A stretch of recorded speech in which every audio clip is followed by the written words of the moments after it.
I didn't notice the silence at first. It was the kind of quiet that slips in sideways, like something testing the boundaries of your awareness before it makes itself fully known. Hospitals are never still. Someone is always coughing. Someone is always crying. A machine is always beeping.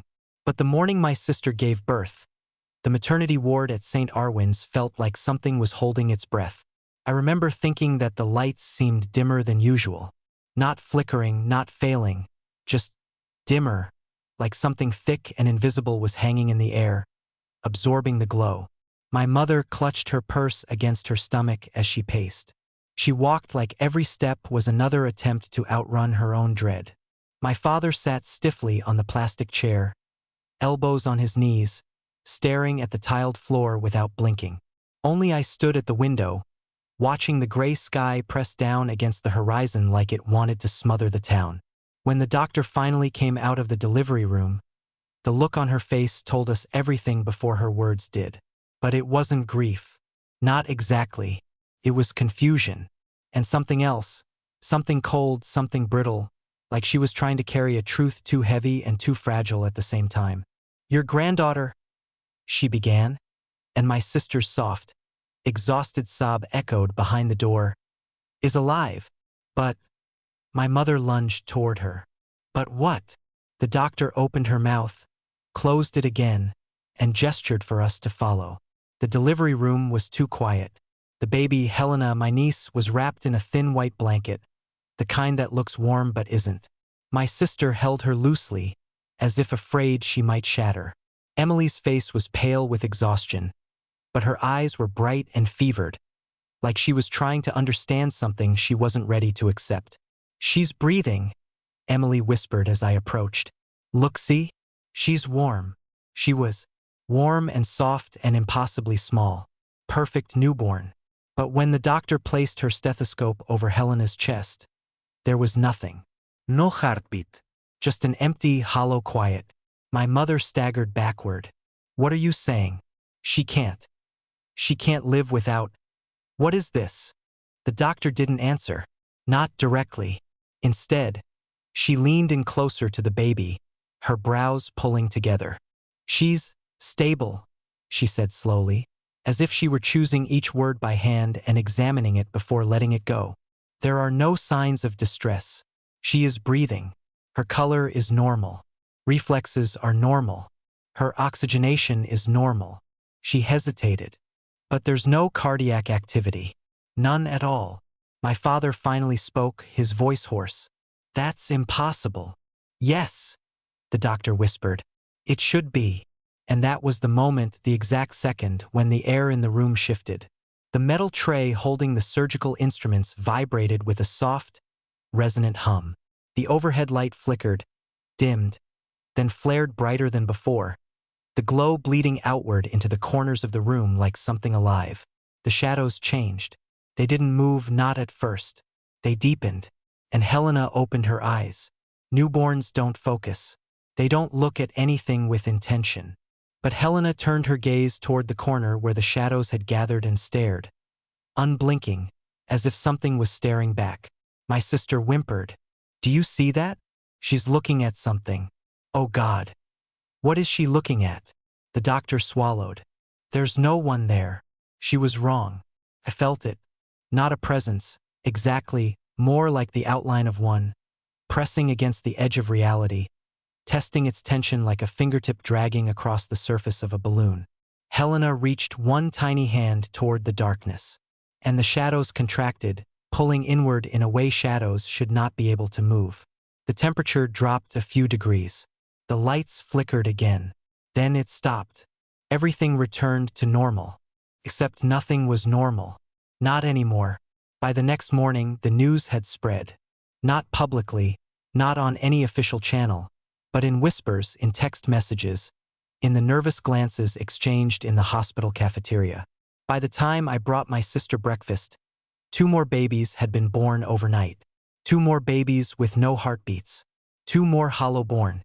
No one was calling them that yet, of course. That title came later, after everything that happened, after the disappearances, after the breaches, after we realized the children weren't alone. For now, people just called them anomalies.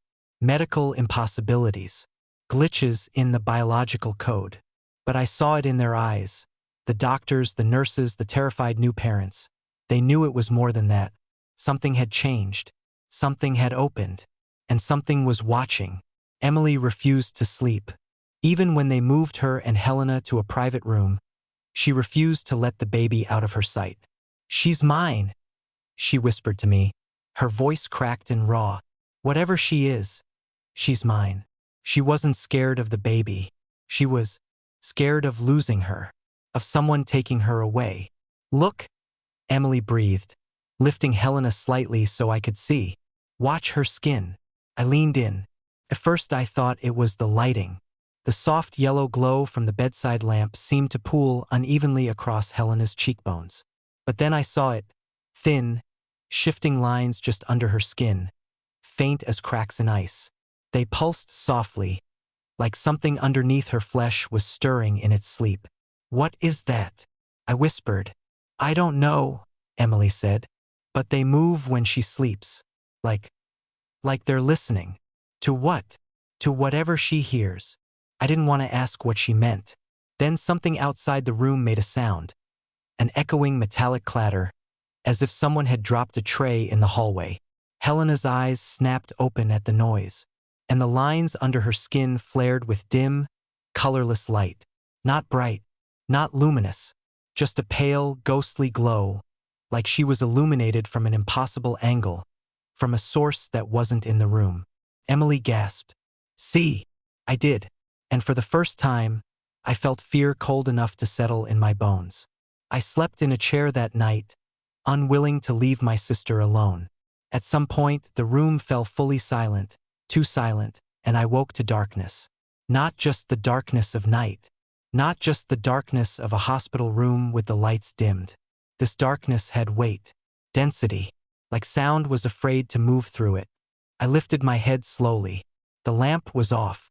The hallway light leaking through the crack under the door was strangely muted, as if muffled by something thick. My eyes adjusted gradually, shapes sharpening into place.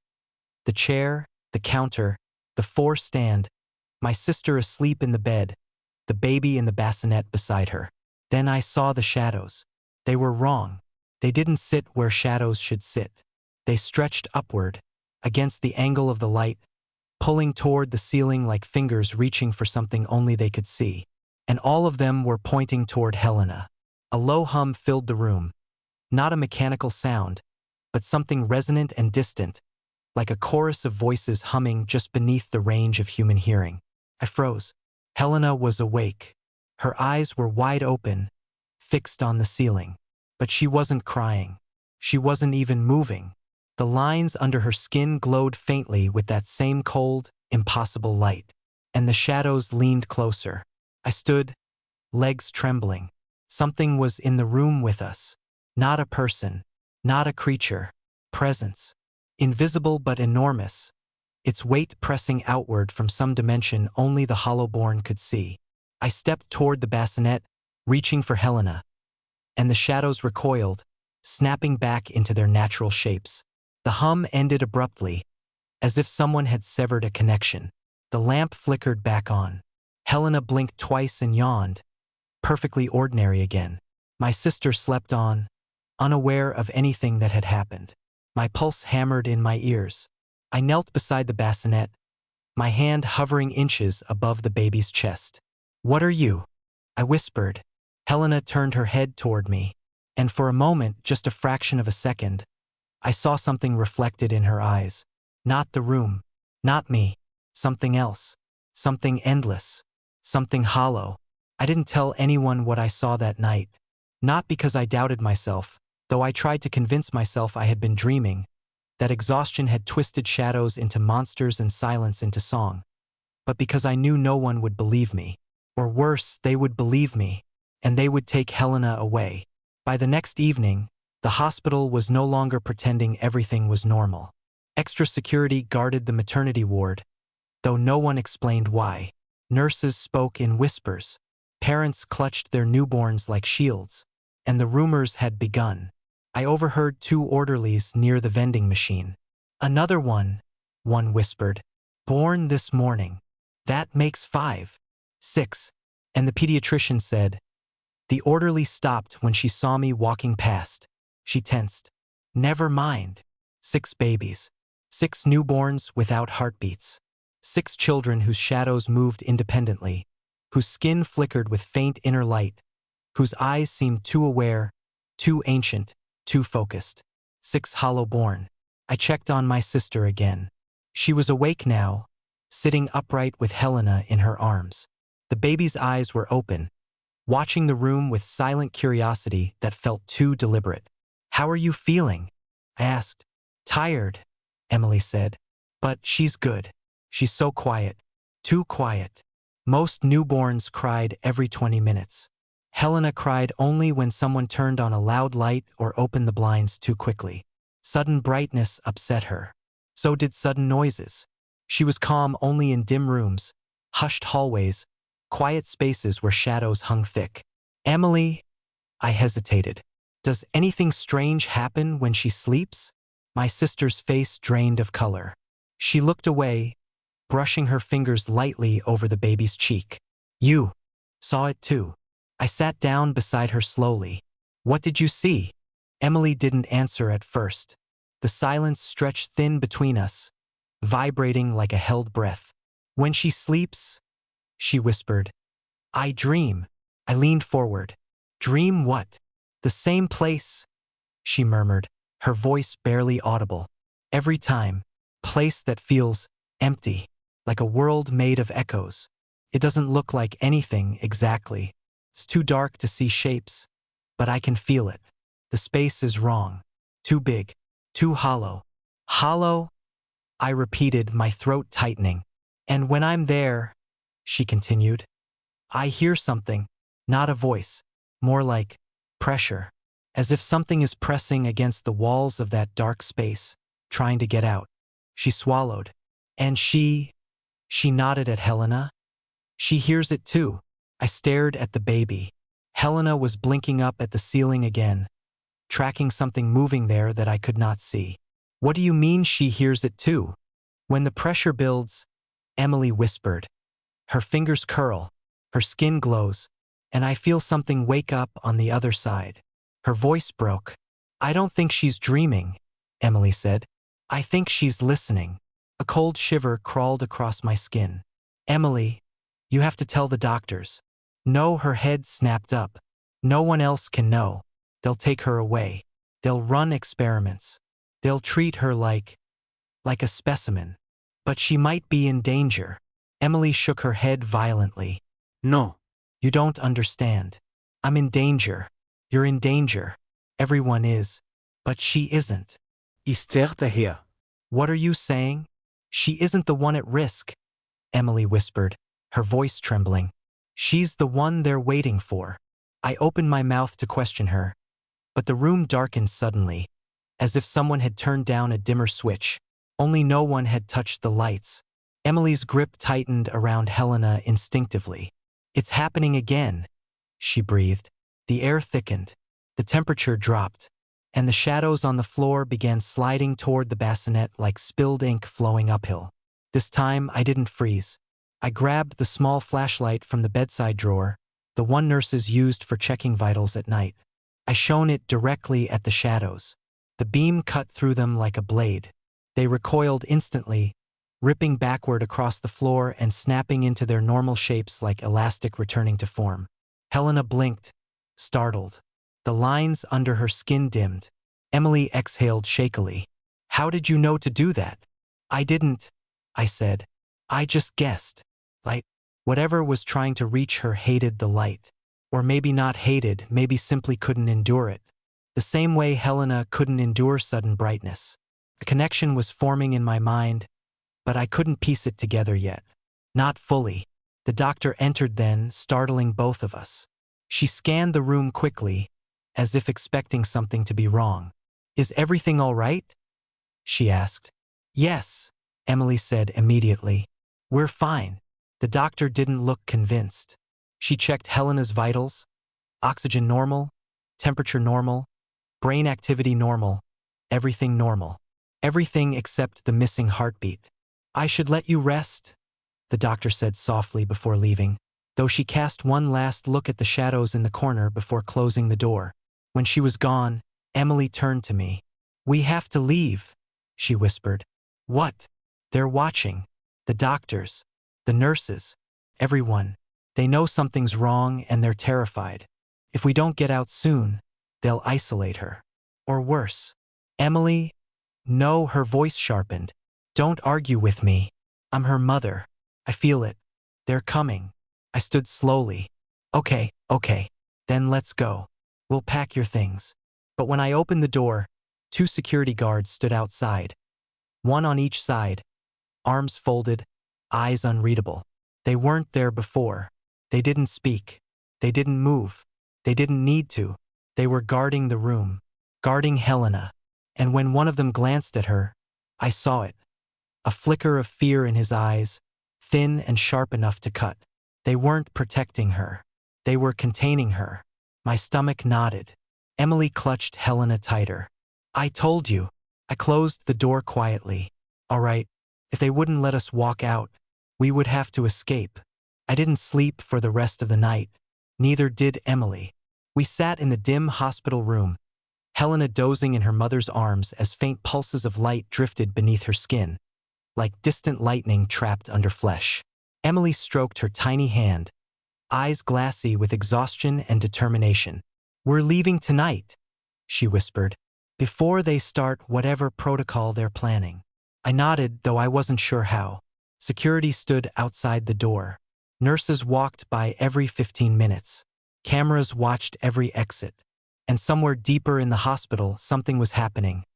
Something quiet, something secret, because the Hollowborn were increasing.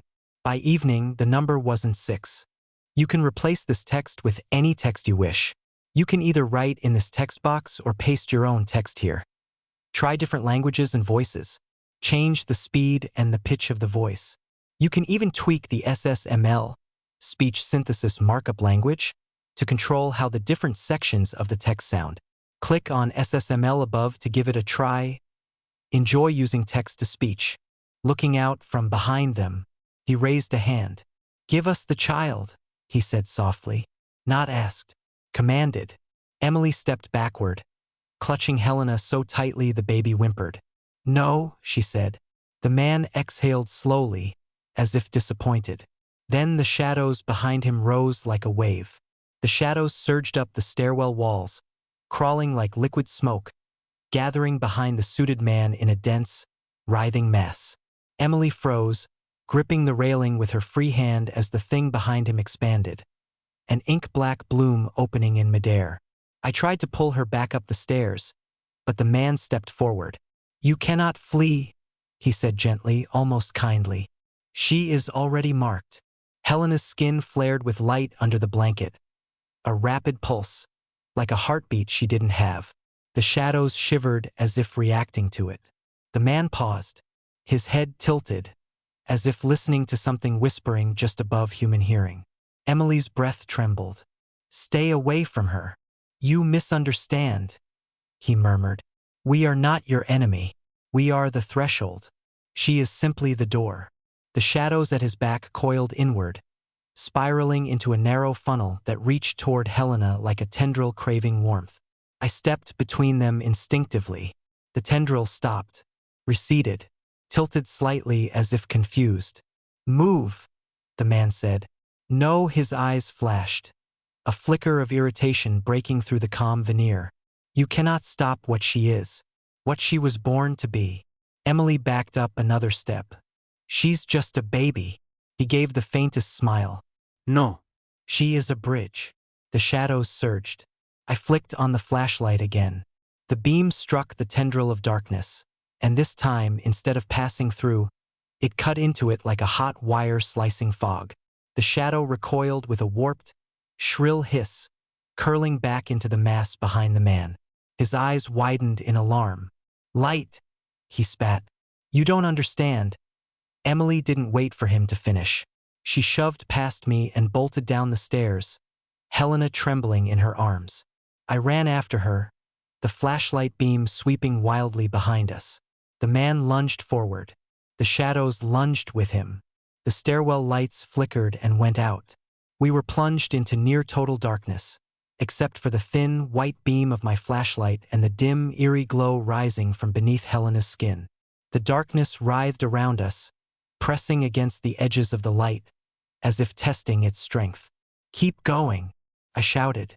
We barreled down the stairs, nearly slipping on the cold metal steps. The shadows pushed, surged, swelled, and then something else pushed back.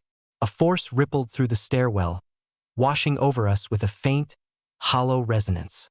The shadows froze, suspended mid-motion like ink in water when the droplet stills. The suited man staggered, grabbing the railing as if struck by a tremor. "What is she?" he gasped. Emily didn't stop. She didn't look back.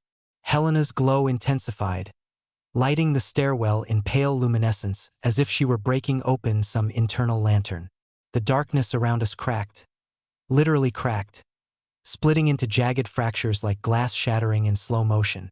Through the fractures I saw, not another place, not another world, but an absence, a void. A hollow so deep it hurt to look at, and something was moving inside it. Something vast, something reaching. I tore my gaze away before it swallowed me. Emily sprinted down the last flight of stairs. I followed, breath burning in my throat. We burst out into the basement level and slammed the stairwell door shut behind us. Silence. No shadows spilled under the door. No hum reverberated through the walls. No impossible voice whispered. Just silence. Emily leaned against the wall, shaking so hard Helena stirred and whimpered. "What was that?" she whispered. "I don't know," I said. "But it wants her." Emily cradled Helena tighter. "No. They want to use her." Her eyes glistened with realization. "The Hollowborn aren't just children without heartbeats," she said. "They're connected to something.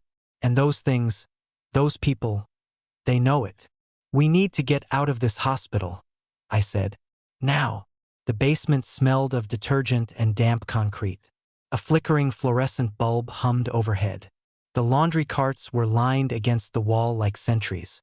The service elevator was just ahead. I hit the call button. The light flickered on.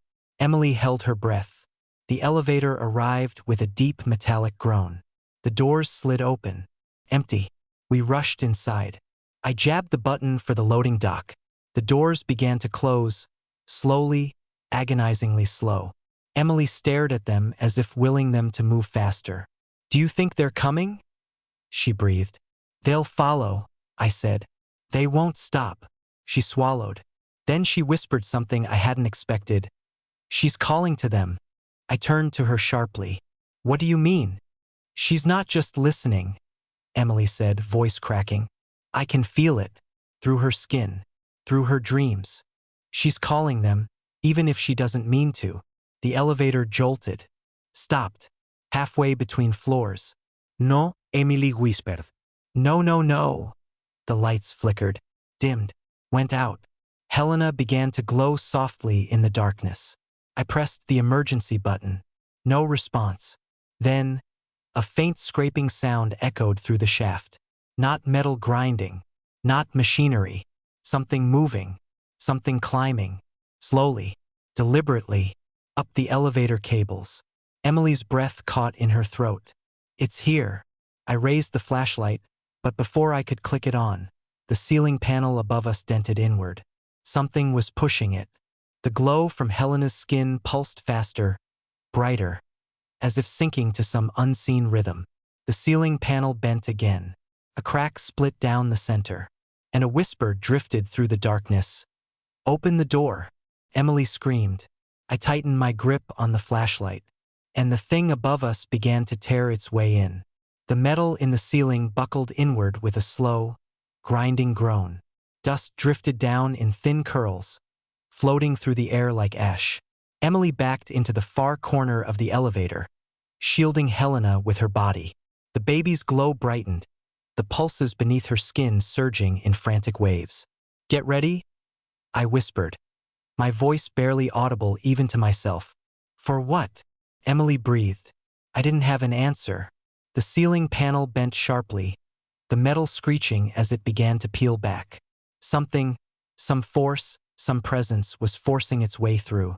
Not with violence, not with brute strength, but with the horrifying patience of something that knew nothing could stop it. I raised the flashlight, thumb hovering over the switch. Another whisper slid into the elevator through the open crack above. Thin and cold. Step aside. No, no. I clicked the flashlight on.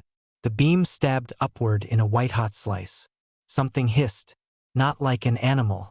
Not like a person. Like a void inhaling sharply in pain. The panel jerked back up as if recoiling, slamming shut. Emily gasped. It worked. Then the elevator dropped. Not far. Not fast. A sharp jolt. Maybe a foot of freefall before the emergency brakes caught. The walls rattled. Helena cried out. A fractured, warbling sound that made the fluorescent ceiling flicker violently. I grabbed the rail, steadying myself. We have to get out of here before it comes back. Emily was already trying to pry the doors open with her free hand, but they only budged an inch. She looked at me desperately. Help me. Together we forced our fingers into the crack and pulled. The metal squealed, resisting, but we managed to open it just far enough to slip through one at a time.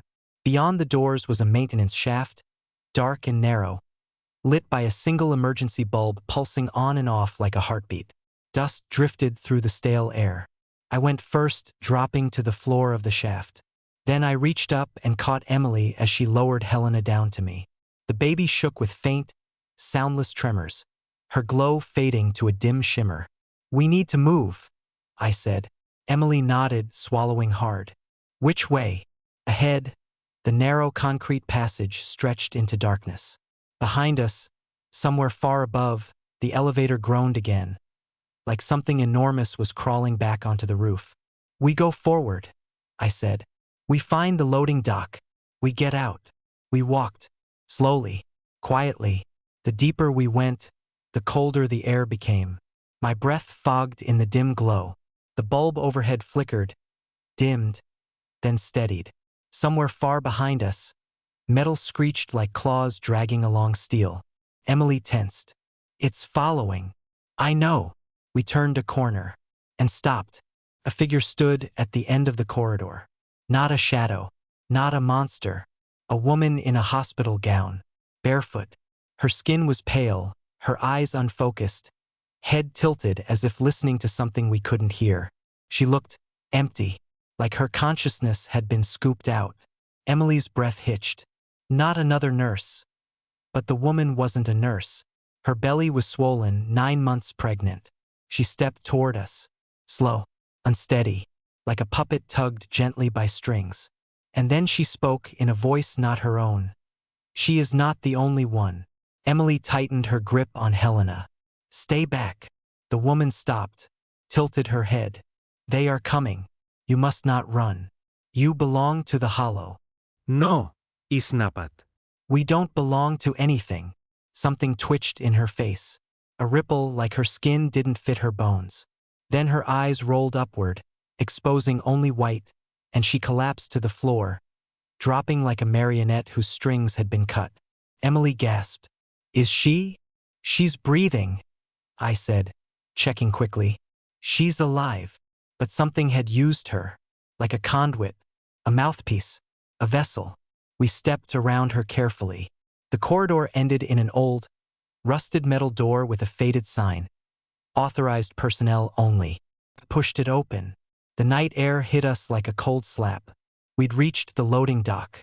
The vast, empty parking lot stretched ahead, flooded by dim security lights. The city lights glimmered faintly beyond, a distant reminder of normalcy we no longer belonged to. We made it, Emily whispered, but she said it too soon. The shadows at the edges of the parking lot began to twist, stretch, rise. Figures emerged, 6 of them. No, 7. All dressed in the same dark suits. All with the same vacant, glass-like eyes. One stepped forward. We cannot allow you to leave, he said. Emily backed up until her spine hit the wall. Helena whimpered. Why? I demanded. What do you want with her? The suited man tilted his head and smiled. Everything, Behind him, the shadows rose higher, merging into a single towering silhouette, tall, hollow, shimmering like a rip in the world itself. Emily clutched Helena close. "We run," she whispered, but the man shook his head. "No," he said softly. "You cross." The shadow surged forward, and everything went black. The air around me throbbed as if someone were plucking at the edges of reality. It wasn't sound, not exactly, but something deeper, like vibrations felt through bone. The hollow-born children stepped closer, and their shadows stretched in the wrong direction, bending toward me instead of away from the moon. Marla's voice trembled. "They're calling you." "I know, because I could feel it." A tug in the center of my chest, just beneath the ribs, where a heartbeat should have been if I were one of them. The children lifted their faces. Their eyes, those empty silver irises, glowed like moonlit water. Each glow pulsed in sync with the others. A rhythm, a kind of heartbeat, but not theirs. Mine. The hollow hum built until it buzzed behind my teeth. My legs buckled. I fell to my knees, palms sinking into cold dirt. The silver-eyed infants, now no longer infants but something growing and shifting with each passing day, circled me. Marla rushed to pull me back, but the distortion rippled again, and she stumbled, choking on invisible pressure. A little girl, no more than 7, stepped forward. Her skin was pale as porcelain, and a thin crack ran from her jaw to her neck, glowing faintly from within. She crouched until her eyes were level with mine. "You hear us," she said. "Not with words, not with sound." It was a thought threaded through my mind, a whisper carved directly into the folds of my consciousness. I swallowed hard. "Why me?" "Because you are not complete." The ground beneath me trembled, not violently, but subtly, shifting like breathing earth. The girl placed her cold hand on mine. Immediately I felt the pull intensify, dragging at something inside me I didn't understand. Marla shouted my name again, but it sounded like it came from underwater. "You were always part of us," the girl whispered inside my skull. "You were only asleep." "I'm not one of you," I gasped, trying to pull my hand away, but her grip was impossibly strong. "I'm not hollow-born," she agreed. "Not yet." A rush of images pierced my mind, shards of another dimension, a place of shifting light and vertical horizons, where time moved like liquid and creatures walked without weight. The place pressed against our world like a face pressed to glass, warping everything beneath it. The girl tilted her head. Behind her, the others swayed gently, as if listening to a silent rhythm. "We need you. The hollow needs you." "I never asked for this." Need does not ask. Suddenly, a deeper presence surged through the children, like a tide crashing through their bodies. All their eyes snapped upward at once, toward the black stretch of sky.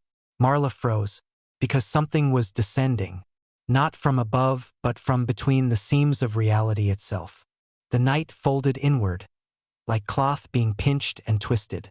Darkness thickened, dense as tar, and from it emerged an outline.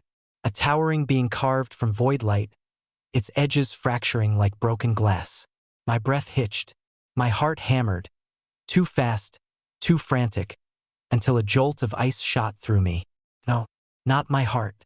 The thing had synchronized with me, beating through me, using my pulse as a tether. The hollow children knelt. The entity extended a limb, a suggestion of an arm, a contour of shadow, and the world dimmed. My vision flickered. The ground dissolved beneath me into patterns I couldn't name. Marla screamed, but her voice snapped apart mid-sound. The distortion swallowed it whole. My body lifted from the earth. I didn't feel hands. I felt gravity rearranging itself around me. The hollow children rose too, suspended in a gentle arc, their faces serene. The entity's voice filled me, not in words but in unbearable clarity. "You are the breach." My chest split. Not physically, no blood, no ripping flesh. A seam of shimmering light cracked down my sternum, opening like the girl's porcelain fracture.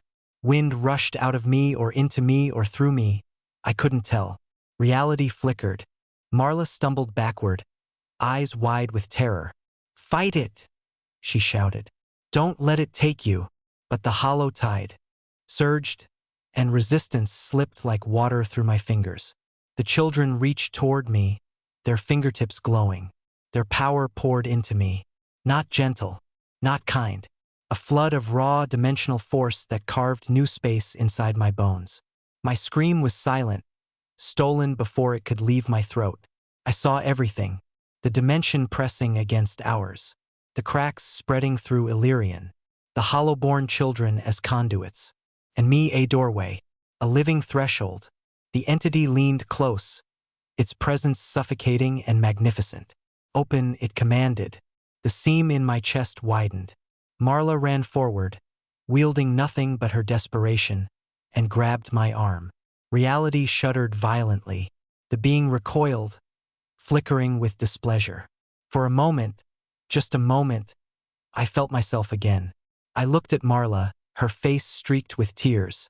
"I'm still here," I whispered, even as light bled from the seam in my chest.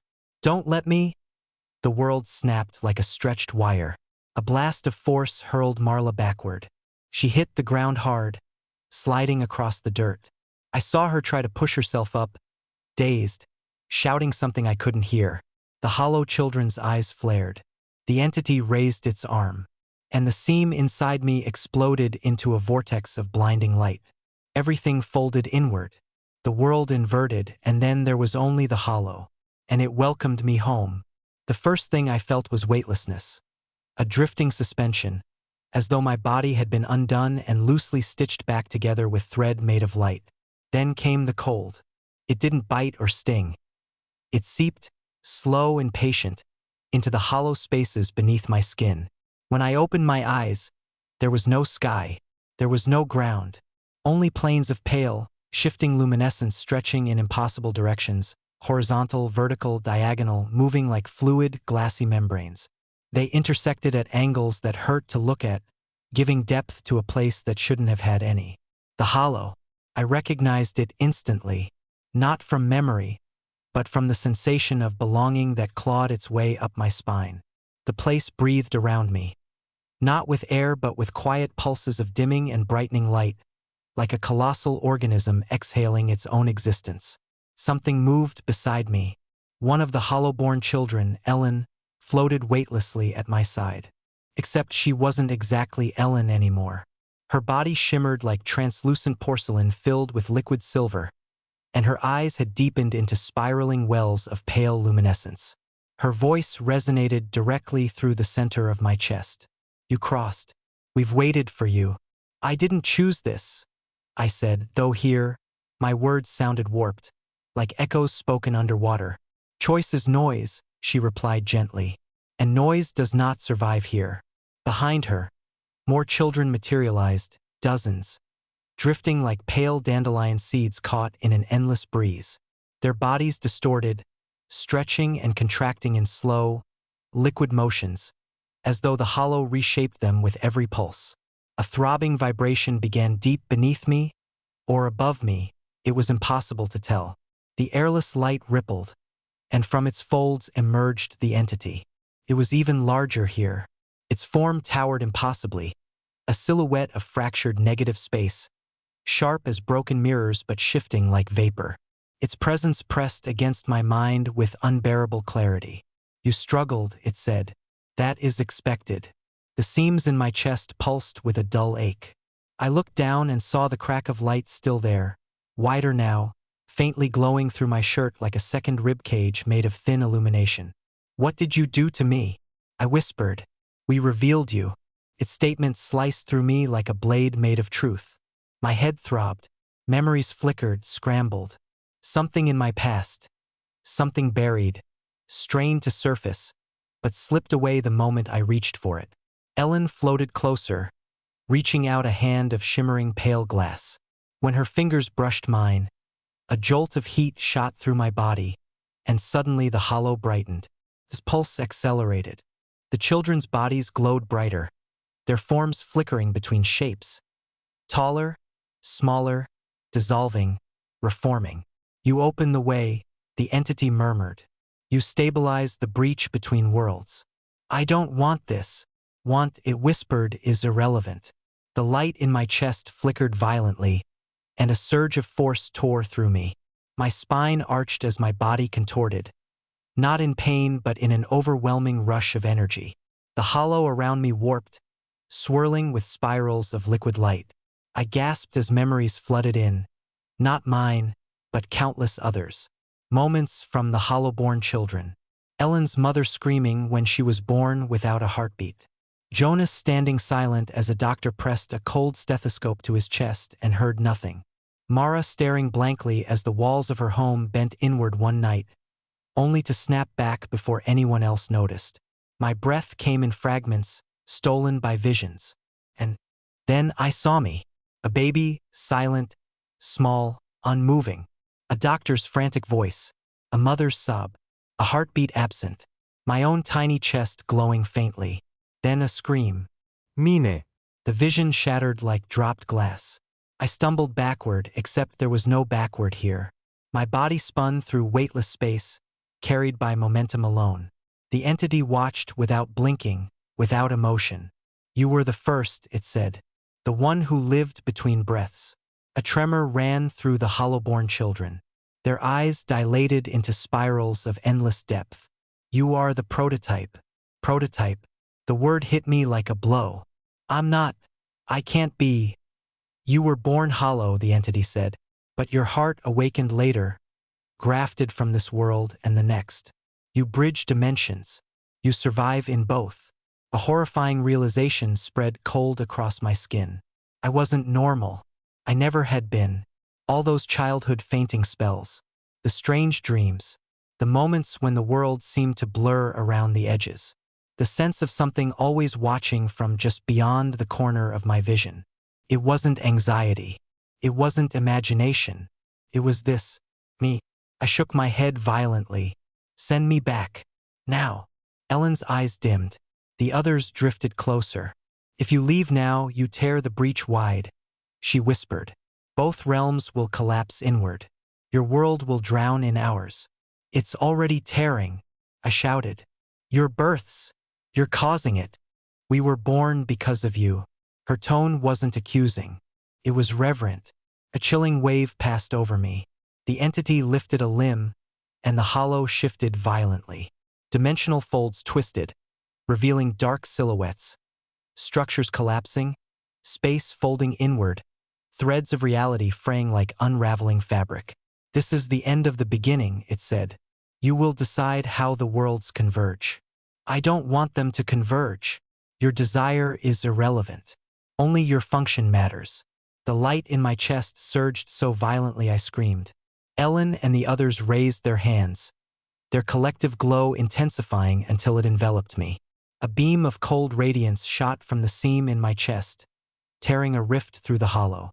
Through it I saw Illyrian, the town collapsing, streets cracking open, buildings bending inward like paper, people running, screaming, shadows stretching unnaturally. The breach was already ripping through the heart of the town.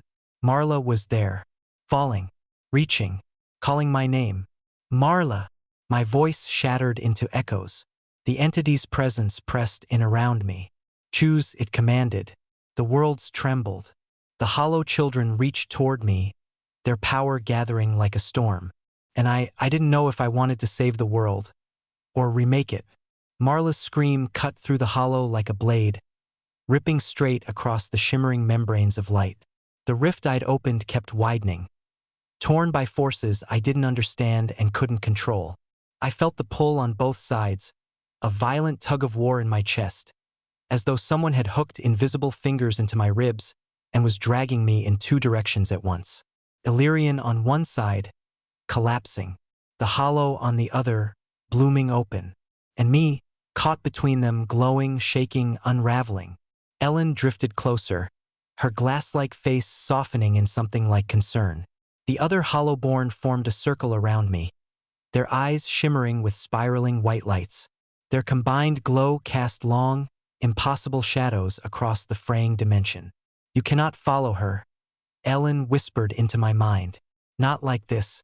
I have to, I said, gripping the edges of the widening rift even though my hands passed through it like cold mist. I won't let her die because of Because of whatever I am. Your presence destabilizes both sides, she explained. Crossing recklessly will tear open a collapse point neither world can survive. Then help me stabilize it. Ellen's head tilted as if listening to something I couldn't hear. A ripple traveled through the hollow-born circle. For a moment, everything held perfectly still. No pulsing light, no drifting children, no whispering hum. Just silence, deep and immense. Then the entity spoke. It did not move. It did not need to. His presence pressed into my skull like a brand. To cross without collapse, you must anchor yourself. Anchor to what? To a world. The words vibrated like thunder. To one world. The meaning hit me slowly, sickeningly. I could only belong to one realm. If I anchored to the hollow, I would lose my humanity. Completely. My heart, my memories, my voice. I would become a conduit, a vessel of cold luminescence, no longer tethered to time or flesh. If I anchored to my world, my eyes dropped to the crack of light down my chest. If I chose humanity, the hollow-born children, their connection to me would sever. They would become unstable. They would die. I shook my head, breathing fast. I can't choose between. You must, the entity pressed. A bridge cannot remain half-built. The rift flickered violently. Through it, I saw Marla again, staggering through a street that twisted like a warped reflection. Buildings bent inwards toward her. Windows stretched into spiraling tunnels of glass. Her body looked like it was being pulled sideways, her limbs wobbling unnaturally as the breach distended around her. "Hold on," I shouted, reaching toward her through the unstable portal. My fingers brushed hers, just brushed, and for a split second the world screamed. The rift exploded with force, throwing me backwards into the cold light of the hollow. A shockwave rippled outward, sending the children tumbling like pale petals in a storm. Even the entity flickered, lines splitting and reforming along its shadowy edges. Pain tore across my sternum. The light seam there gaped wider, trembling on the verge of ripping open completely. Ellen steadied herself and drifted forward, a crack running diagonally down her face as the force destabilized her form. "If you tear open fully," she said, "you will collapse into pure hollow. You will not return." "I don't care," I rasped. "I need to get to her." Marla was still alive, still fighting, trying to crawl away from a collapsing horizon. My heartbeat hammered, too fast, too bright, pulsing light through the crack in my chest. The entity loomed closer, oppressive as the weight of gravity itself. "Your heart is a hybrid," it said, "a tether grown of two realms. You alone choose which side it beats for. I won't abandon either. Then both will fall." This truth settled into me like cold iron. The hollow around me began to fluctuate, its membranes dimming as the rift threatened to tear them wider. The breach was no longer a portal. It had become a wound, and I was the bleeding edge. Ellen's voice softened. "There is another way." I turned sharply toward her. "Tell me." Her luminous eyes dimmed, heavy with sorrow. "You can anchor to her." "Marla?" I felt my breath catch. Ellen continued. "She is human. Entirely. Frail. Finite. But if you bind your heart to hers, you force your tether to one side, your world, through her. That's just anchoring to humanity." "Not just humanity," Ellen said gently. "Her. One person. One soul. A chosen bond." The children around her nodded, their shimmering forms flickering like candles in wind. "But the cost is high," she warned. I swallowed. "What cost?" "Your heart will beat only because hers does." My breath froze. "You will survive only as long as she survives. If she dies, you die. Your tether unravels. You do not come back. From any realm, a single shared life, bound, intertwined beyond death." My gaze flicked to Marla again through the rift. She was struggling to her feet, clutching her bleeding arm, pushing through a street that twisted like a spiraling Mobius strip. If I chose this path, I would never again be able to save myself independent of her. I would never again exist apart from her heartbeat. But she would live. Humanity would live. And the hollow-born. I turned back to the children. "What about you?" Ellen's smile was small, sad, glowing faintly. We will return to sleep, to the state before you awakened us. We will not suffer. We will not be alone. The hollow lights dimmed in agreement. The entity's presence pressed cold and patient. Choose. The rift flickered again, growing narrower. I was running out of time. Marla stumbled, fell.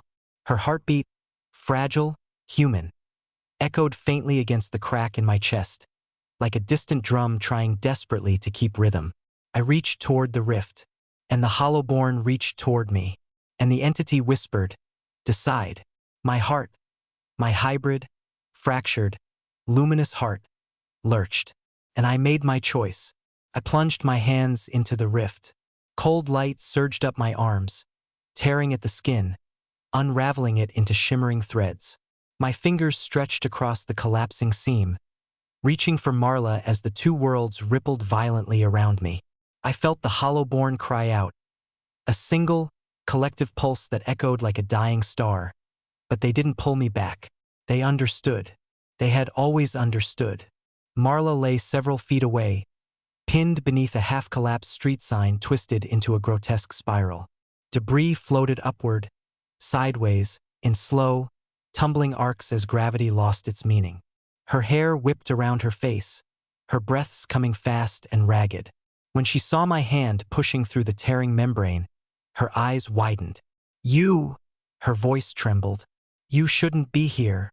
"I made my choice," I said, my voice splitting into 3 overlapping echoes before stabilizing into one. "I'm anchoring to you." Her expression fractured.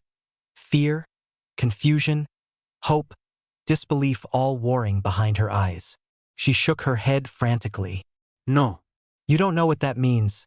"I do," I whispered. "I know exactly what it means." Behind me, the Hollowborn children gathered in a widening ring of pale light. They weren't crying. They lacked the organs for it now, but the air vibrated with a soft, mournful resonance, like a lullaby sung from behind glass. Ellen drifted forward, placing a cold hand on my back. I felt her energy pour into me, steadying the pulling forces so I wouldn't be torn apart mid-crossing. "Go," she whispered, "before your heart decides for you." I pushed further through the rift, half my torso now stretching into the broken streets of Illyrian, the other half still bathed in hollow gloom. It felt as if my ribcage were being unscrewed one bone at a time. Marla reached out with trembling fingers. I grabbed her hand and squeezed. Hard. The worlds shrieked. The seam in my chest blasted open with blinding light, releasing a beam of energy that shot straight into Marla's sternum. She gasped, her back arching. The street beneath her cracked like ice under immense weight. A thread, thin, luminous, alive, shot from my chest to hers. One beat, her heart, one answering pulse. Mine. Our rhythms slammed together, syncing, merging into a single dual beat that echoed through the collapsing reality like a war drum. The Hollowborn cried out, soft, bright, beautiful, as their own lights began to dim. "It is done," Ellen whispered across the rift. "You belong to your world now." "No," I whispered back, voice shaking. "I belong to her." The entity's presence folded inward, withdrawing like a fading shadow. Its voice reverberated softly. "You have chosen life tethered to life. A fragile bond. A human bond. The hollow will sleep again until called." And then it vanished. The rift convulsed. Reality warped, twisted, then began to heal. The spiraling horizon straightened. Buildings snapped back into shape. The fragmented sky knitted itself together. Gravity settled into familiar downward pull. Marla collapsed against me as the last of the distortion evaporated, and I pulled her fully into my arms. We landed hard on solid asphalt. I gasped. It was over. The hollow had gone silent. The crack of light on my chest sealed shut, leaving only a faint scar beneath the skin, warm, pulsing, alive. Marla pressed a trembling hand against my sternum. Your heart?" I pressed my palm gently over her chest. "Yours keeps mine beating now," I said quietly. "We're bound." Her breath caught. "That's not fair." "No," I agreed softly, "but it's real." and I chose it. We sat there for a long moment in the settling quiet, surrounded by overturned signs, cracked pavement, and the fading echoes of catastrophe. In the distance, sirens wailed, but the world was intact, alive, saved. Marla leaned her forehead against mine. If I die, I die, I finished. I know. And you're okay with that? I let out a shuddering breath, feeling her heartbeat beneath my palm. The steady, fragile, beautiful rhythm that now anchored my existence. For you, I whispered. Yes. A long silence. Soft, human. Then Marla's fingers curled into my shirt, pulling me close. Then you're not allowed to leave me, she said, her voice fierce, trembling but steady. Ever. I smiled faintly. I couldn't even if I tried. But the moment we stood up, the ground beneath us trembled. Not violently, but with a quiet, familiar hum. I froze. Marla's eyes widened. What is that? I swallowed hard, because I recognized it. The hollow, but not like before. Not violent, not collapsing, not opening, just knocking. A soft, rhythmic tap-tap-tap against the inside of my ribs, echoing in faint pulses beneath my scar. Marla felt it too through the bond. What does that mean? She whispered. I looked out across Illyrian, at the familiar streets slowly filling with people emerging from their homes, faces pale and confused. I don't know, I said, but deep inside my chest, the hollow's gentle knocking continued, as if reminding me that a choice made is never the end. The knocking didn't stop. Not once as the sun rose over Illyrian, as exhausted paramedics tried to piece together what had happened. As Marla and I sat side by side on the back of an ambulance pretending we were just shaken survivors instead of the fault line between two realities. Top. Top, top. A heartbeat that wasn't mine. A heartbeat that wasn't hers. Something else, nestled between us, woven into the shared rhythm like an intruder hiding behind a door. Marla squeezed my hand every time she felt it. Her fingers grew cold, then warm, then cold again, each pulse of her skin sinking strangely with the hollow's soft tapping. We need to get out of here, she whispered. I nodded. Hospital staff kept trying to herd us inside for scans, blood tests, standard protocol in a disaster. But every time they got close, the tapping intensified, vibrating sharply through my sternum like a warning. Not here. Not around them. By the fifth time, I flinched away from an EMT's outstretched hand.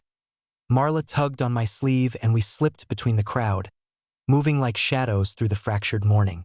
Illyrian felt wrong. Not hollow wrong. Just unsettled. A town waking from a nightmare it pretended was only a dream. Street lamps flickered without reason. Birds flew in hesitant, jittery patterns. People spoke in hushed tones, wiping broken glass from their porches, ignoring the warped shadows that flickered just out of sync with their bodies. Every few steps, Marla pressed a shaky hand to her chest. You feel that? She murmured. I nodded. Do you? The tapping had changed. No longer a soft knock, it had become a pattern. 3 slow, 1 long, 2 quick. Code I didn't recognize. A message. We reached the edge of town, where power lines still sagged and the road curved into a forest. The moment we crossed beneath the first tree, the tapping stopped. Completely, as if the hollow were holding its breath. Marla exhaled shakily. Maybe it's gone. But something inside me twisted, sharp and subtle, like a finger tracing the inside of my ribcage. No. Y whisperat. It's waiting. We followed a dirt path to my old childhood hideout, a clearing I'd loved before I learned to fear the strange. A broken wooden swing still dangled from a birch tree, its rope frayed to threads. Leaves rustled overhead, though there was no wind. When we stepped into the clearing, the tapping returned. Harder. Urgent. Thump, thump, thump, thump. Thump, thump. The ground beneath us shifted, not like an earthquake, but like something beneath the soil was adjusting itself, waking, stretching into awareness. Marla backed up against me. Tell me that's normal. Tell me that's just your hollow heart malfunctioning. It's not the hollow, I said quietly. This is something else. The air shimmered. Not the pale luminescence of the hollow. Not the bending distortions from before. This was darker, denser, like shadows thickening into substance. Marla's breath hitched. Behind you. Slowly I turned. A figure stood at the edge of the clearing. Small, fragile, a child. A hollow-born child. Except they shouldn't exist anymore. The last ripple of the hollow should have put them into dormant sleep, returning them to whatever state existed before their births. But this one looked awake, fully awake, and wrong. Their eyes weren't silver-white like the rest. They were black, a shifting, liquid black like a starless void. The porcelain cracks along their skin glowed with faint, pulsing red, an unnatural, living ember.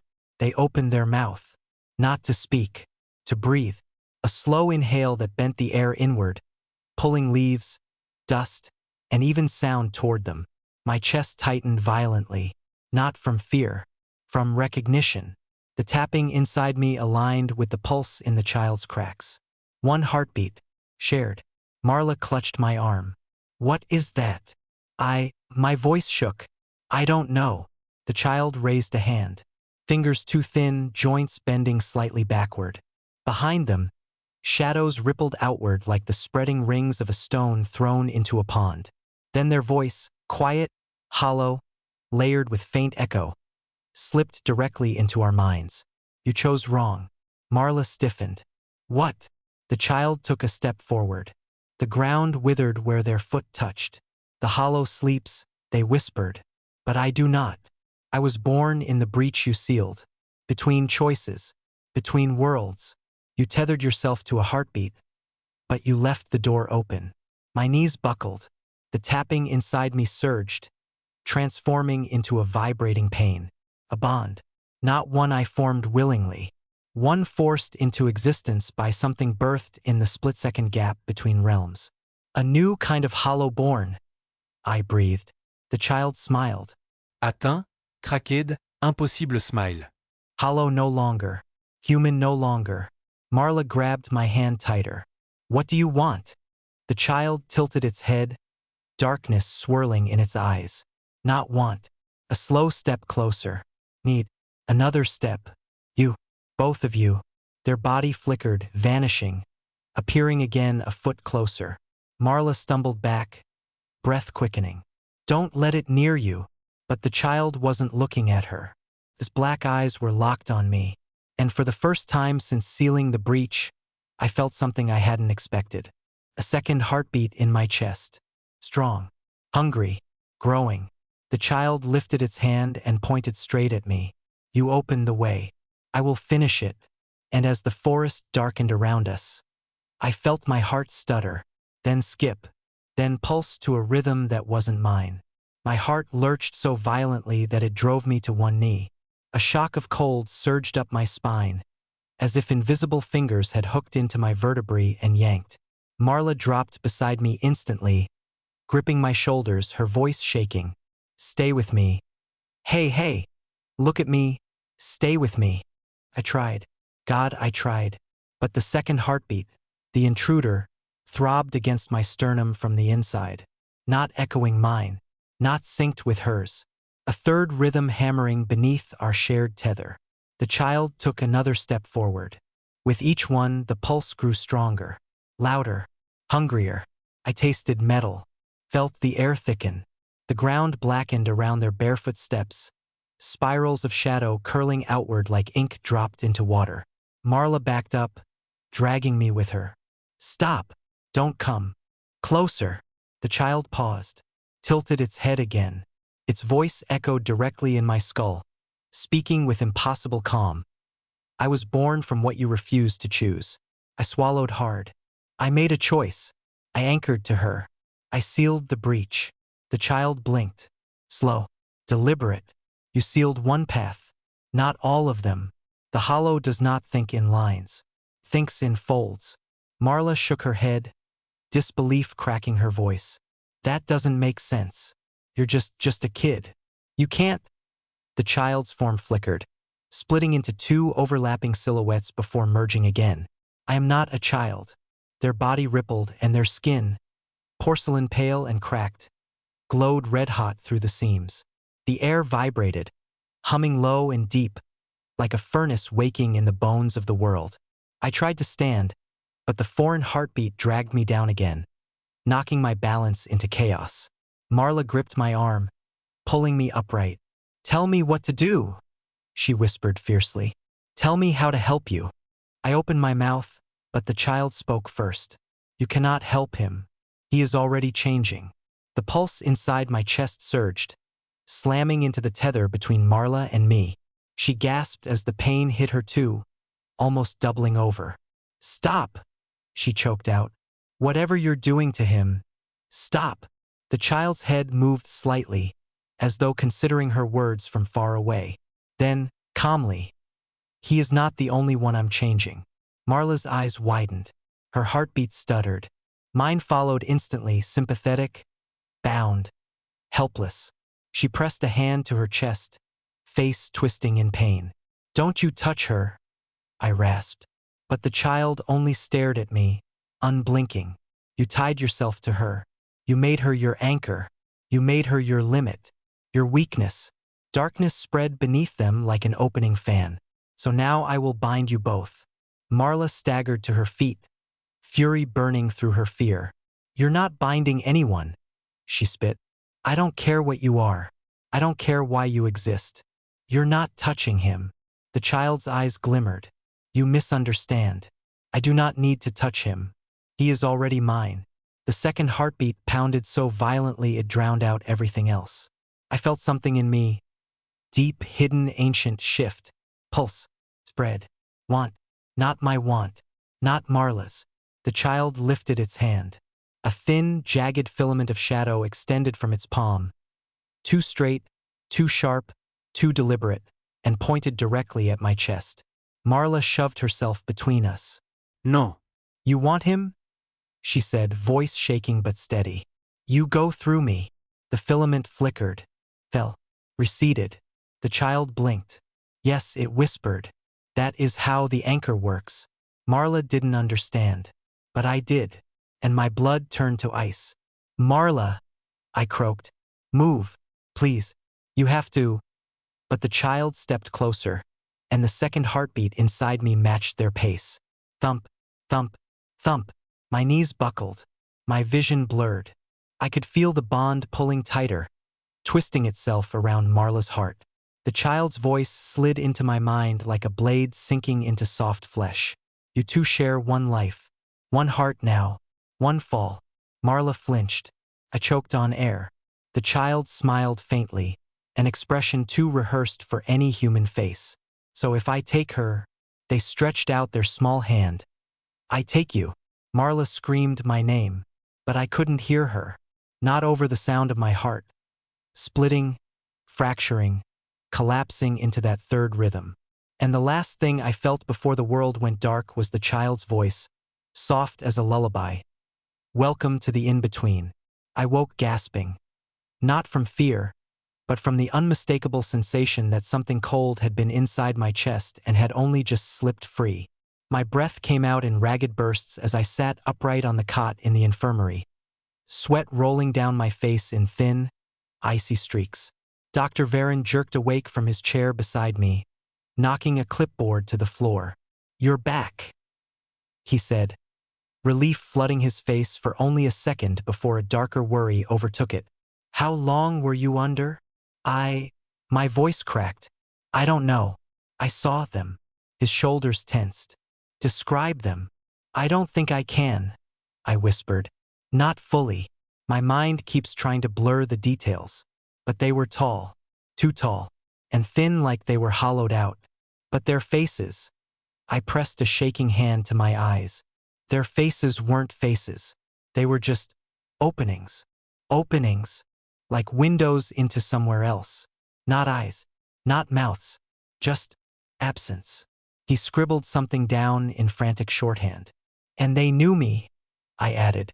"They leaned close and whispered my name, but they didn't say it. Just echoed inside my head." Dr. Varon's jaw tightened. "You said you saw Lyra." "Yes, but not her. A version of her." You mean another hollow-born? No. Y su ayuba. A version of her that had lived longer. A future version. Or a past one. Or something parallel. She spoke to me. Warned me. What did she say? That the breaches were thinning. And that the hollow-born weren't a mistake. They were an answer. Dr. Varen froze. An answer to what? He murmured. A question reality asked. I whispered. One it didn't know how to interpret. He looked pale. I swung my legs off the cot. The floor was cold enough that it hurt my feet. I used the pain to try to hold onto something real, something solid. How long was I gone? I asked again. He hesitated. 21 hours. My stomach dropped. I'd been standing in that other dimension for what felt like only minutes. Maybe an hour. But here, nearly a day had passed. Time isn't consistent between planes, Dr. Varen muttered, almost to himself. If the children continue slipping, they'll lose track of which reality they belong to. And then there won't be any coming back. That was when the lights flickered. Once, twice. Then a deep hum rolled through the entire building, resonating in the metal bed frame so intensely that it made my teeth ache. Papers slid off tables. Glass vials rattled violently in their racks. Dr. Varen leapt up. No, no, no, not now. Not yet.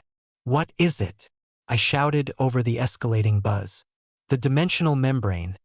It's thinning faster than the models predicted. The lights snapped off. For one long heartbeat, if I'd had one. The world existed only as a pressure, like invisible hands pressing around my skull. Then the emergency lights flicked on, flooding the infirmary in blood-red illumination. And I saw them, shadows that weren't shadows, tall silhouettes gliding across the far wall, their forms shifting unnaturally, stretching and collapsing as if made of smoke and bone. But they weren't alone. Something else was moving with them, small shapes darting between the taller figures. Children, hollow-born children, dozens of them. Their eyes were wide with an expression I'd never seen on one of our kind before. Fear.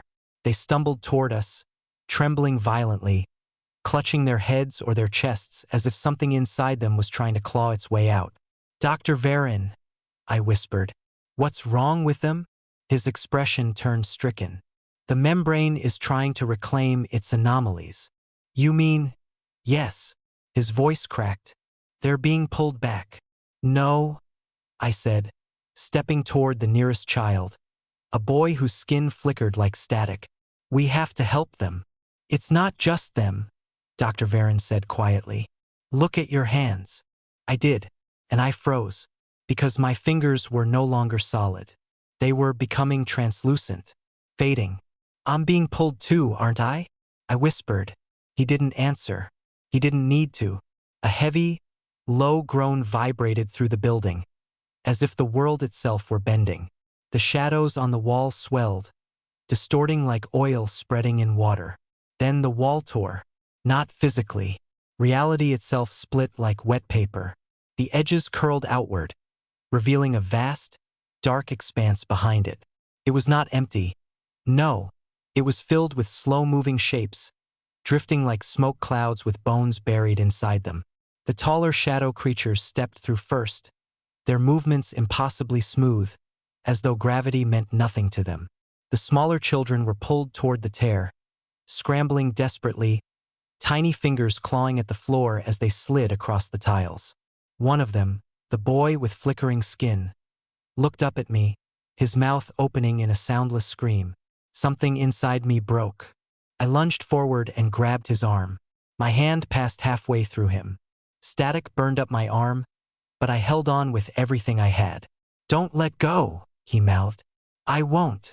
Another surge hit, stronger, almost tearing my arm out of its socket. The boy's body jerked as if strings were yanking him from inside. He was crying now, silent tears glowing like tiny shards of broken stars. I screamed and pulled harder. Behind us, Dr. Varen shouted my name, but it was lost beneath the roar of collapsing reality. The boy's body cracked, light spilling from the fractures in his skin. No! I yelled. But then something massive moved behind the rift. A A towering figure leaned into view. It was shaped like a person, but it had no features, no face, no eyes, No mouse. just a smooth, empty surface like polished obsidian. But its chest had a heart-shaped hollow pulsing with white light. And as it lifted one hand, I realized with dawning horror that it was not empty. It was the same shape as my chest, the same shape as Lyra's, the same shape as every hollow born.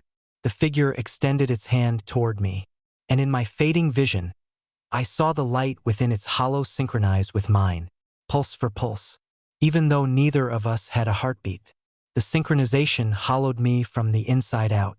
Not physically. My body was still here, still gripping the trembling boy's fading arm. But something deeper shifted. As the faceless giant's light pulsed in time with my own hollow, I felt the tug inside me settle into a rhythm. Not a heartbeat, not life, something older, something that had been waiting. The boy screamed, silently as more fractures lit up across his skin. My grip was slipping, not because I was weak, but because he wasn't fully here anymore. The giant's hand extended farther, fingers impossibly long, brushing the edge of the real world. They didn't tear the air. They slid through it as if reality had always meant to accommodate them. "Let go!" Dr. Varen shouted behind me, his voice cracked with desperation. "If you don't, you'll cross the boundary completely." I bared my teeth. "I won't let another child get taken." "You don't understand," he yelled over the roar. "They aren't taking." A shockwave rippled from the giant's hand. My whole body spasmed. The boy flew from my grasp and was yanked into the rift like a straw into a vacuum, disappearing in an explosion of white shards. No. I staggered forward, reaching into emptiness. The giant tilted its smooth head, the glowing hollow in its chest expanding, contracting, calling to mine, pulling me nearer. My feet slid across the floor. The world went blurry. I could hear Dr. Varen shouting, but it was far away, like he was underwater. The red emergency lights flickered, then stretched, streaking into long red ribbons as if time itself had started to smear. The other hollow-born children were being pulled one by one, some vanishing instantly, others fracturing like glass sculptures. Their silent screams carved into my mind. I took another involuntary step toward the rift. The giant's hand reached toward my chest, toward my hollow. And then, a scream ripped through the room. Not a child's. Not Dr. Varen's. Lyra's. Her voice cracked through the distortion, cutting through the red haze and the dimensional hum. She slammed into me from the side, knocking me to the floor just as the giant's fingers grazed the air where my chest had been. My vision snapped back to clarity. Lyra knelt over me, her hair half-phased, her eyes glowing so brightly they left streaks when she moved. She looked older, only slightly, but enough that it hurt to see. The version of her I met in the rift bleeding through. "You can't let them take you," she said. "Not yet." Lyra, grab et her shoulders. "The children," she shook her head. "You can't save them from being what they are. You can only save them from being alone in it." Her words hit me like a strike to the chest. The giant leaned forward, its featureless face inches from the reality boundary. It did not force its way through. It didn't need to. The world was bending toward it. Lyra's form flickered violently. "You don't have much time," she whispered. "Neither do I." Dr. Varen stumbled toward us. Lyra. "You shouldn't be able to manifest this fully. You're destabilizing the whole." "Shut up," she hissed without even looking at him. The lights surged as if responding to her anger. "I'm holding him here because if he goes now, we lose everything." I stared at her, breathing hard. "Why me?" I whispered. "Why do they want me?" "Because you're the bridge," she said. The world fell silent. Even the alarms seemed to pause. "What do you mean?" My voice cracked. She took my hand and pressed it to the hollow in her chest. Her skin was warm, but the hollow was cold, cold enough to burn. "The hollow-born were never meant to be a generation," she said softly. "We were meant to be one person, one link, one anchor to connect the dimensions without collapse." "Me," I whispered. "Yes." Her eyes softened with something like grief. But the membrane misunderstood. It made many of us instead of one. We weren't mistakes, just echoes. The tall giant's glow brightened, bright enough to dim the red emergency lights. Lyra's grip tightened. You can go to them, she said. But if you do, reality fractures. Not just here, everywhere. Her voice broke on the last word. Or, she continued, you can stay. You can hold the boundary. Become the stabilizer they meant you to be. I swallowed, throat tight. And what does that do to me?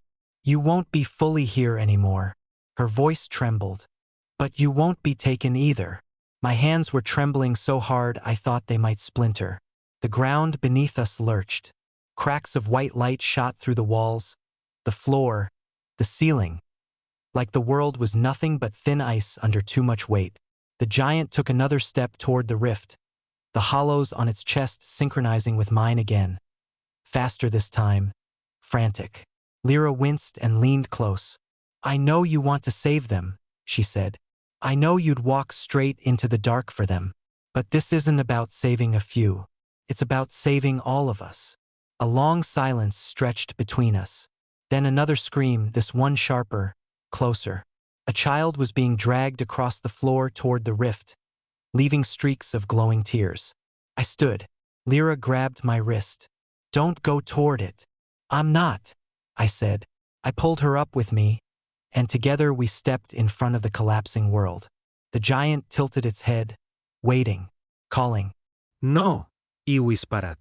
No more taking. No more echoing. No more mistakes. I placed my hand over the hollow in my chest.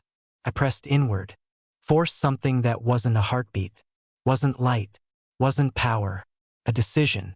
The hollow opened wider than it ever had. Light exploded from me. The giant reeled back.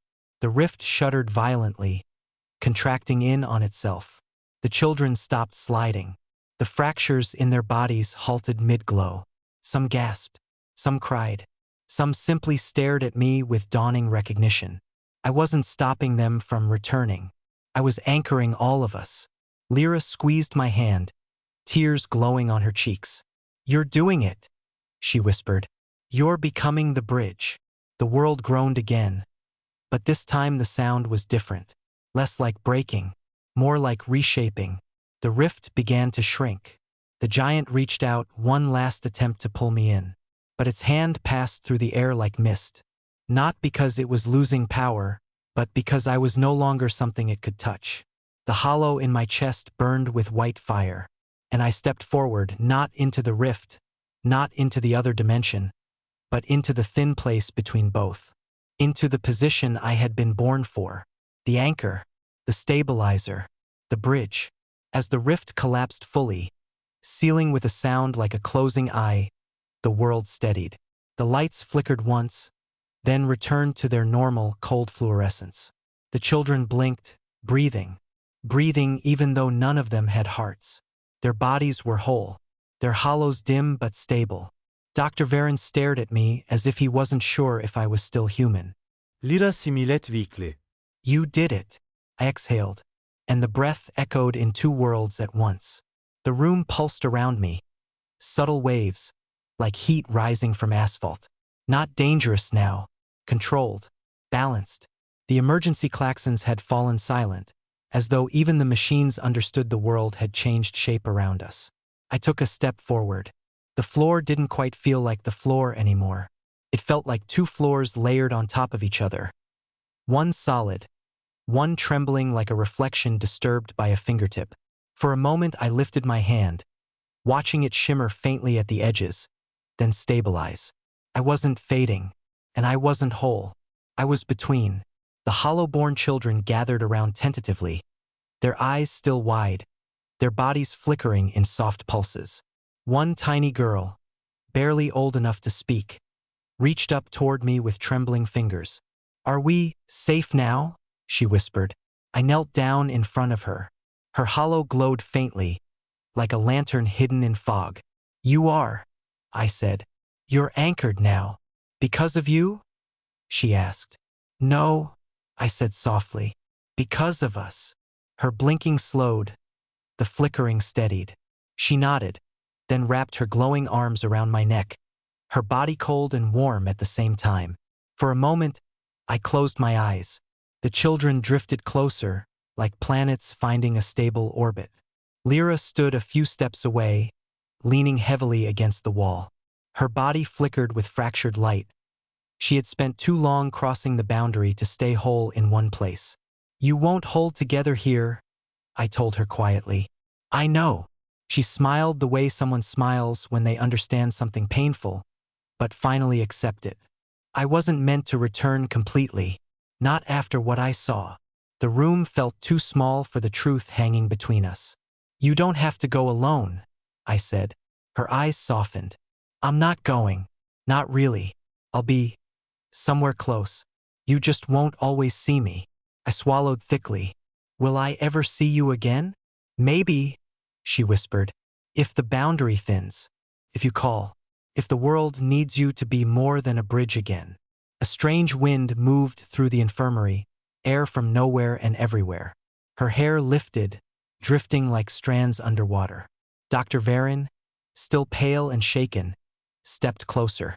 "Lyra," he said hoarsely, "before you disperse, I need to know something." She raised a brow. "What? What happens now? To the Hollowborn? To him?" He gestured weakly toward me. Lyra looked toward me with a kind of reverence. "He becomes what the membrane meant him to be. A living threshold. A stabilizing point between worlds. A guardian of the boundaries. Not theirs. Not ours. Both." "And the children?" Dr. Varin asked. "They'll stop fracturing," she said. "Stop being pulled apart. They'll learn to live with what they are instead of fighting it. But only because he's here to anchor them." I felt a tug deep inside my hollow. A subtle pulse, like a quiet bell ringing in a distant, endless hallway. She took a step backward. Her outline shimmered violently. "I have to go now," she breathed. The children watched silently. The room dimmed. "Lyra," my voice caught. "Thank you." She smiled, faint and fading. "You saved all of us," she said. "Even the ones you'll never meet." Her body dissolved into thousands of tiny glowing shards, like dust lit by starlight, each drifting upward and through the ceiling as if passing into another unseen sky. Then she was gone. The silence that followed was not empty. It was full. Full of every world pressed against ours. Full of echoes. Full of possibilities. Dr. Varin wiped his face with a shaking hand. What do we do now?" I stood slowly. The children stood with me. My hollow glowed, no longer chaotic, no longer unstable. It pulsed like a lighthouse, sending out waves that soothed the trembling room, soothed the children, soothed the cracks in reality that still fizzled faintly at the edges of everything. "You help them grow," I said. "You help them learn what they are. And you protect them from anyone who fears them. And you," he whispered, "I'll be everywhere the boundary needs me. When the membrane thins. When a child slips. When the world tries to fracture." The little girl tugged on my sleeve. "Will you disappear too?" I crouched, brushing her glowing cheek. "No," I said softly. "You'll never be without me. Not really. I'll be here. And there. Both at once." She blinked slowly, as if trying to understand. "Will it hurt?" "No," I said. "It will feel like finally being what we were meant to be." The floor hummed under my feet. Not the violent hum of instability. Steady one. A harmonic resonance between realities. I felt the boundaries calling. "I have to go," I said gently. The children nodded. Some sad, some understanding, some simply tired. I placed my hand over my hollow. The world around me blurred. Colors stretching, sounds folding inward. The infirmary shimmered into a translucent overlay of two dimensions, one stacked on the other like twin reflections. I stepped forward, and the world parted around me, soft as breath. Behind me, I heard Dr. Varin whisper, "Wherever you are, thank you." Ahead of me, the unseen dimension stirred. Not hostile now, not hungry. Recognizing me, accepting me. My hollow glowed brighter. synchronizing with the quiet, endless pulse of the boundary. I was not fading. I was not crossing. I had become the space between, a bridge, a guardian, promise. And as I stepped fully into my place between worlds, the last thing I felt was a faint echo, a whisper from far away. Lyra's voice, soft, warm, proud.